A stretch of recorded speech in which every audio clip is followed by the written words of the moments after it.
ဘဝမှာတစ်သက်လုံးစိတ်ချမ်းသာခြင်းရဲ့လိုက်နာရမယ့်အချက်၃ချက်နံပါတ်1ဘယ်သူကိုမှအယုံမလွယ်ပါနဲ့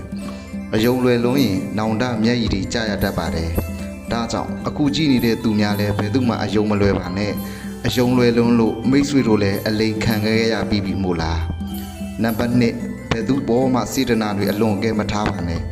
အခုကြည့်နေတဲ့သူတွေလည်းစေတနာတွေစော်ကားခံရဘူးတဲ့မို့လားစေတနာတွေလွန်ကဲရွံ့ရင်စေတနာကနေဝေဒနာဖြစ်ပြီးနှစ်ဦးနှစ်ဖက်လုံးမကောင်းပါဘူး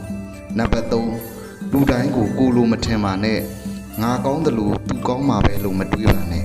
ငါခံစားရတယ်လို့သူခံစားရမှာလို့လည်းမတွေးပါနဲ့ကဲသူကိုယ့်ကိုယ်လေးသူကကိုမှမဟုတ်တာ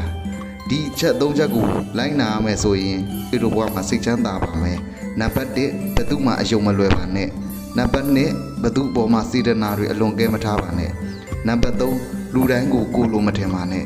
ဒီဗီဒီယိုလေးကမိတ်ဆွေတို့အတွက်အကျိုးရှိပဲဆိုရင် like share follow subscribe လေးတစ်ချက်စီနှိပ်ပြီးအားပေးခဲ့ကြပါဦး